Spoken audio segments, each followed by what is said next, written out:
এখানে বসেছো কেন? এটা কি বসার জায়গা? এটা বসার জায়গা নয়, এখানে যে গদি পাতা আছে এটা তোমার বসার জায়গা নয়, ওঠো এখান থেকে। ও তাহলে তাহলে কার বসার জায়গা? এ বাড়ির লোকেদের। ও তাহলে তো ঠিকই আছে, আমি তো এখন এ বাড়ির লোক। এ বাড়ির লোক কোথাকার কে অজাত কুজাত? চুপ, একদম চুপ। তখন থেকে উল্টো পাল্টা বকে যাচ্ছ, অজাত কুজাত। তুমি জানো আমি কে, আমার বাবা মা কে?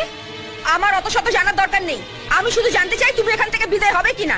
শোনো, তুমিও এখানে পেটের দায় পড়ে আছো, আমিও এখানে পেটের দায় পড়ে আছি।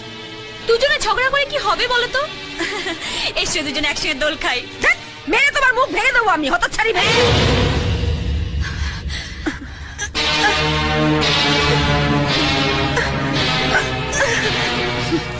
কথায় কথায় ছবল মারার অভ্যেসটা বা ছাড়ো। লতু পুঁটি মাছ কাটতে পারে না বলেই না। সে কি মা, আপনার মেয়ে পুঁটি মাছও কাটতে পারে না? সেদিন আমি মোচা কাটতে পারিনি বলে আপনি বলেছিলেন এত বড় ধাড়ি মেয়ে হয়েছো, এখনো মোচা কাটতে শেখোনি? তোমার মামি তোমাকে একদিনে কি শিখিয়েছেন? হ্যাঁ মা, আপনার মেয়ে তো কম ধাড়ি হয়নি, এখনো পুঁটি মাছ কাটতে শেখেনি। আপনি কি শুধু ওকে কলাবাজি করতে শিখিয়েছিলেন? শুনলে মা, শুনলে? ঠাকুরপুকে যখন পুঁটি মাছ খাওয়ানোর এতই শখ, তখন মার কাছ থেকে পুঁটি মাছ কাটাটা শিখে নিলেই পারো। আর মাও যদি পুঁটি মাছ কাটতে না জানেন, তুমি রোজ বিকেলে আমার কাছে 4টে করে পুঁটি মাছ নিয়ে আসবে। আমি তোমাকে শিখিয়ে দেবো বটিতে ঘষে ঘষে পুঁটি মাছের ছাল কিভাবে ছাড়াতে হয়। কেমন? শ্বশুর বাড়ি ছেড়ে তুমি যেখানে পড়ে আছো, এখন তোমার শাশুড়ির গা হাত পা কে টিপে দিচ্ছে? সব তুমি। দাদা আর এক কাপ চা চেয়ে গেছে, এটা দাদাকে দিয়ে এসো। আর হ্যাঁ, গ্যাস ফুরিয়ে গেছে, আজ উনুনেই রান্না করতে হবে।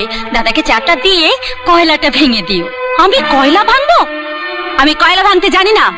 সে কি, লোকে সংসার ভাঙতে জানো আর কয়লা ভাঙতে জানো না?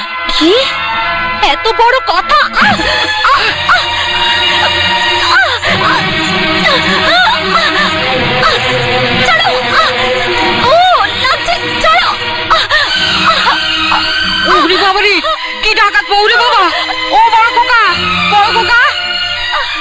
গ্রামের মেয়ে আমি, অনেক গাছের ডাল ভাঙতাম এই হাত দিয়ে। তোমার হাতটা সেই ডালের কাছে খুবই ঠুনকো। যে বাড়িতে আরেকটা বউ এসেছে অমনি ঢিলে দিতে শুরু করেছো কাজে, না? কাল রাতে রাজুর জ্বর এসেছিল, ভালো ঘুম হয়নি, তাই উঠতে একটু দেরি হয়ে গেল মা। এসব নাকা নাকা কথা ছাড়ো, এত বেলা হয়ে গেল এখনো উনুন ধরলো না, চা হলো না। আপনি ঘরে গিয়ে বসুন, আমি এক্ষুনি সব সামলে নিচ্ছি। তাড়াতাড়ি করো, এরপর আবার অফিসের রান্না আছে। দামি শাড়ি পরার যখন অতই শখ, নিজের বরকে বলো না কিনে দিতে। সে মূলত নেই, ভিখারি কোথাকার। কি বলছিস তুই টিয়া? তুই আমি দুই যা, আমরা বোনের মতো। তোর শাড়ি আমি পরবো, আমার শাড়ি তুই পরবি, এটাই তো স্বাভাবিক। থাক দিদি, অনেক হয়েছে। আবার না বলে বসো তোমার বরকে আমি রাখবো, আমার বরকে তুমি রাখবে, সেটাও স্বাভাবিক। টিয়া, কি